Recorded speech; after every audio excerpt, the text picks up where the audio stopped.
তো লাইভে আসছিলাম, লাইভে নেটওয়ার্কের প্রবলেম করতেছে, লাইভে কথা বলতে পারতেছে না, বারবার কাটে যেতেছে। এয়ারপোর্টের ভিতরে যেহেতু ফ্রি ওয়াইফাই, যাই বলতে পেরেছিলাম যে বাংলাদেশের মাটিতে 3 মাস বিশ দিয়েছিলাম, খুবই ভালো লাগলো। ব্যস্ততার মাঝে সময় পার করছি। সবাই আমার জন্য দোয়া করুন। অনেকের সাথে দেখা সাক্ষাৎ করতে পারিনি, আজকেও প্রায় 2টা পর্যন্ত একটু বিজি ছিলাম।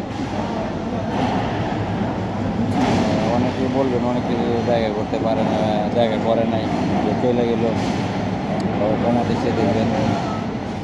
আর যেহেতু প্রবাসে থাকি, প্রিয় মাতৃভূমি জন্মভূমি ত্যাগ করে চলে যেতেছি, খুবই খারাপ লাগতেছে, ভালো লাগতেছে না। প্রিয় মানুষগুলা মানুষ মাটিতে রয়েছে, যতই মানে প্রিয় মানুষ আর প্রবাস যেহেতু বাইসে নিয়েছি, প্রবাসে থাকতে হবে। তো যাওয়ার টাইমে যে বেতনটা, যারা প্রবাসী ওরাই বুঝে যে কতটুকু কষ্ট প্রবাসে থাকে যাওয়াটা। তো যে যেখানে আছে ভালো থাকে, সুস্থ থাকে। সবাই আমার জন্য দোয়া করবেন যেন আমি সহি সালামতে পড়তে পারি। আল্লাহ পাক রব্বুল আলামিন যেন আমাদের নিয়ে পৌঁছায়। আর আপনাদের জন্য আমি দোয়া করব। আমি এখন বোর্ডিং পাসের জন্য সিরিয়ালে আছে আর কি। 10টায় বোর্ডিং পাস ওপেন করছে। বোর্ডিং কার্ড নেওয়ার পরে আমি ইমিগ্রেশনে চলে যাবো আর কি। তো লাইভে থাকলে আমি মানে সরাসরি সব কিছু লাইভে দেখতে পারতেন যারা আমার সাথে আছেন। লাইভ নেটওয়ার্ক খুবই প্রবলেম করে। তো বোর্ডিং কার্ডের জন্য আমি সিরিয়ালে দাঁড়াইছি, দেখা যাক কতক্ষণ সময় লাগে। তো মোটামুটি 50-60-70 জনের মতো সিরিয়ালে আসছি বোর্ডিং কার্ডের জন্য। দেখা যাক কতক্ষণ সময় লাগবে, সাথে থাকবেন আপনারা। জি, তো সাথে একজন নতুন যাত্রী আছে, ও বলতেছে যে টিকিট কীভাবে দিবে, বোর্ডিংয়ে সিরিয়ালের জন্য দাঁড়াইছে। তখন আমি বলতেছি যে সমস্যা নেই, টেনশন করিয়েন না, টেনশন করে এই লোক আর কি, যে এখানে বোর্ডিং কার্ড টিকিট দিবে আর কি, যে সিট নাম্বার যেটা দেয় এটা দিবে আর কি।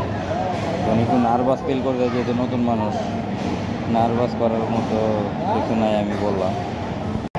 তো বোর্ডিং পাসের জন্য আগাইতে মোটামুটি বেশ আগে গেলাম, আর মাত্র 15-20 জন আছে সাথে।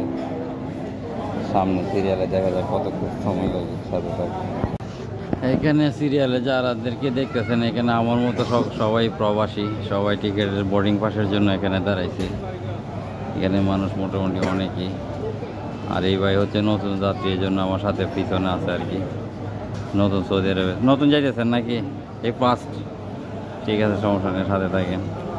আমার মতো হতভাগা সবাই এখানে প্রবাসী,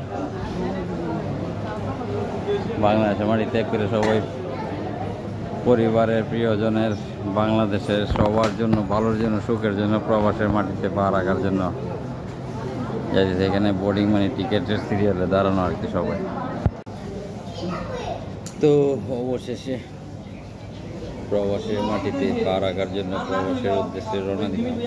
সব কিছু শেষ করলাম, ইমিগ্রেশনের যাবতীয় যত কার্যক্রম আছে শেষ করে এখন পাসপোর্ট, এ হচ্ছে বাংলাদেশ বিমান, মাতৃভূমি জন্মভূমি বাংলাদেশ বিমানের টিকিট নাম্বার হচ্ছে এটা, সিট নাম্বার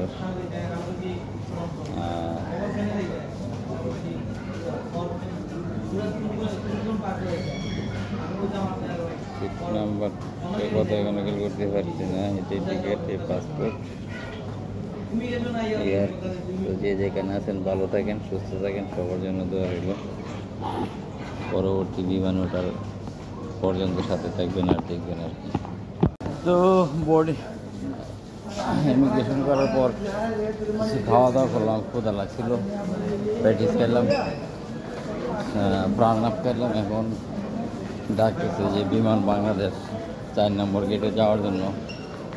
4 নম্বর গেটের উদ্দেশ্যে রওনা দিলাম, সাথে থাকবেন যতক্ষণ পর্যন্ত বিমানে না বসছি, আর পাশে থাকবেন, দেখবেন কত সময় লাগে। আল্লাহ পাক রব্বুল আলামিন সেদের আপনি কখন পৌঁছায়।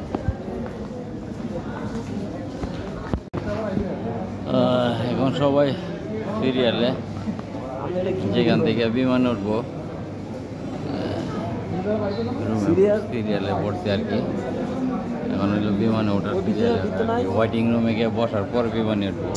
কারণ ওয়েটিং রুমের যে সিরিয়ালটা, এই সিরিয়ালটা বিশাল একটা এরিয়া।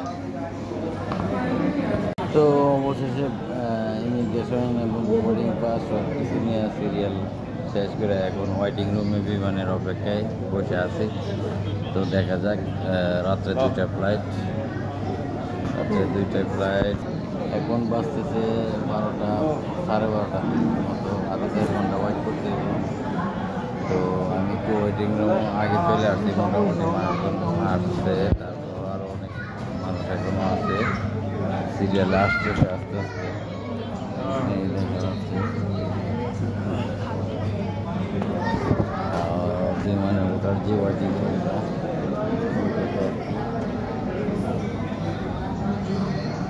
বিমান এখানে দেখা যাচ্ছে